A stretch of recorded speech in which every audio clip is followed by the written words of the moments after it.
finally, he makes the right decision.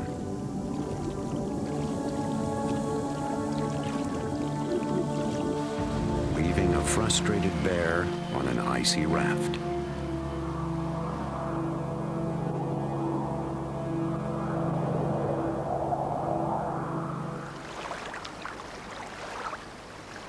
Two weeks later, the walrus mother still keeps her calf apart from the herd. Nursing greedily, he's packing on 1.5 pounds a day.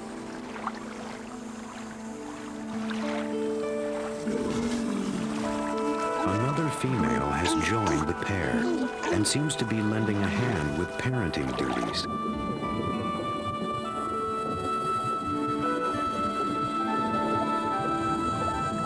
Whether she's acting as a nanny or simply as another pair of wary eyes in bear country, the mother seems content to have her around.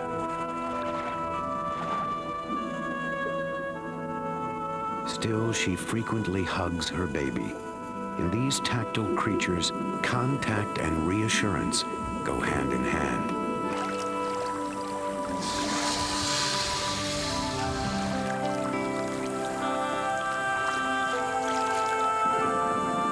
It will be a while before she lets him beyond her reach.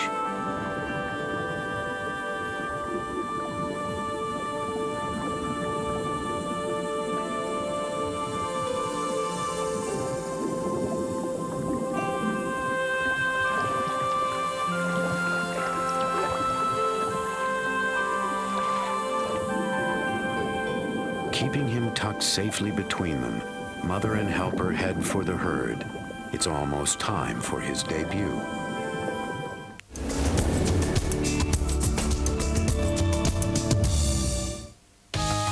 Now that we've entered the new millennium, what is in store for our future generations?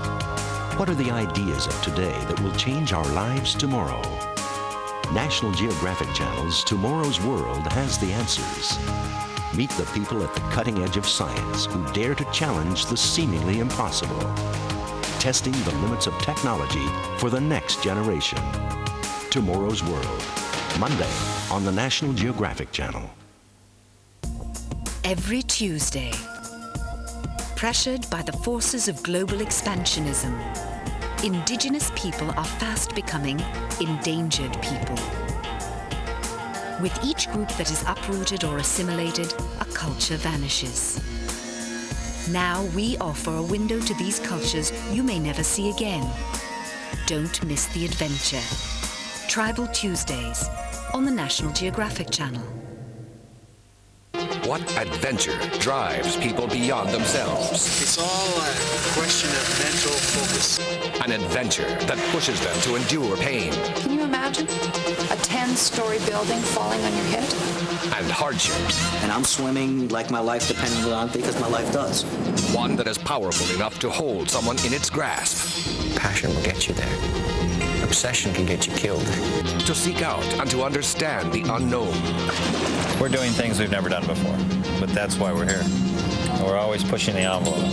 An adventure that has no boundaries. 40, 50, 60, 70, 80, 90, 100 knots. Just what we want to get us around the world. An adventure that started with a dream. It's one of these complete victories that you don't often achieve in life. Don't miss the adventure in On the Edge, every Saturday on the National Geographic Channel.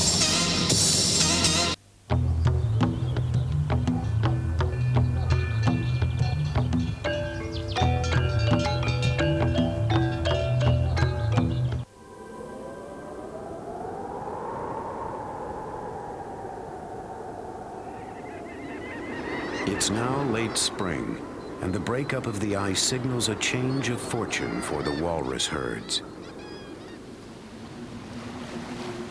In winter, the sea ice provided haul-out spots for walruses dispersed all across the far north. But as the ice melts, the walruses find disappearing real estate becoming a problem. Ice sheets become ice islands. Then tiny ice rafts, perfect for sunbathing, but fleeting.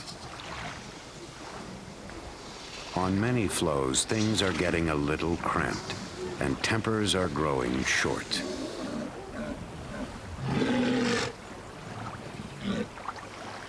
The baby, now part of the herd, is about to witness a recurring spectacle.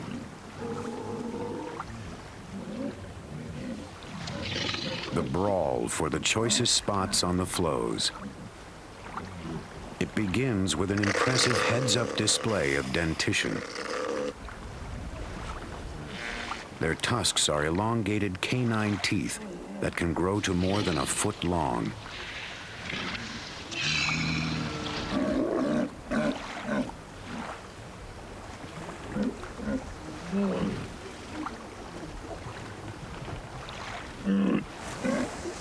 When display doesn't work, shoving and jabbing begin. The larger males with the biggest tusks work their way to the center of the herd, while mothers keep their calves at the edge, far from the madding crowd. Most disputes are quickly settled, but when well-matched males won't back down, violence ensues.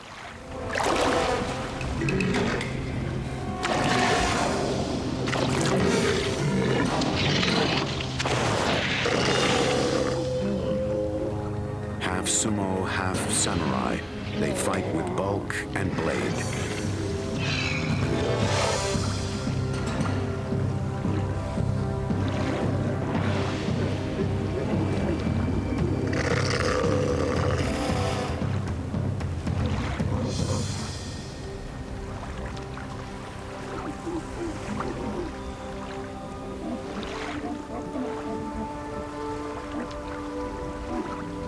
Wounds are many, but death is rare.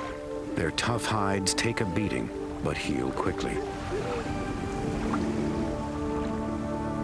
Soon, though, no amount of toughness or length of tusk will secure a place on the ice.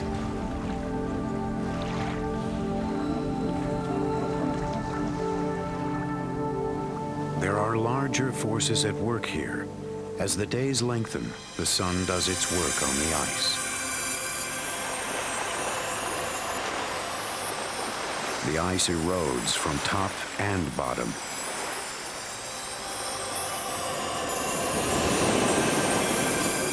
The walrus's lifeboats totter under their great weight.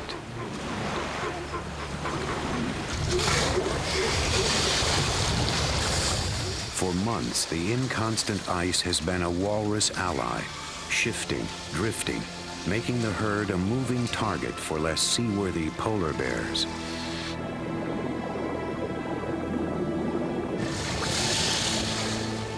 But shrinking ice forces the walruses back into the water.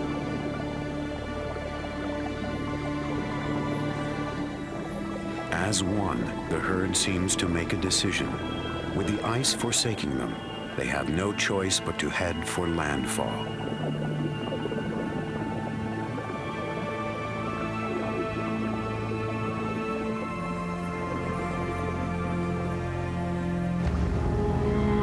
This bear knows exactly where they're going and has gotten a head start. Seals are his usual food, but they're at sea now, in open water. Soon he'll have to pick on someone his own size. But first, he's got a long swim ahead.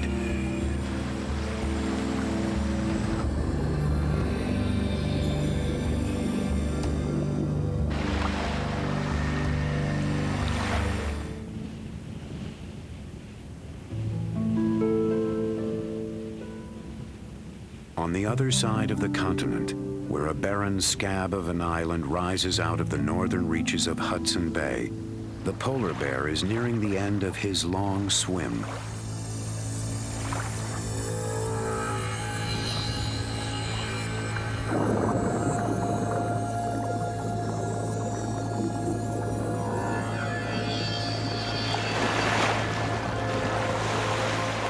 Why he has come so far to such a forsaken place is not immediately apparent.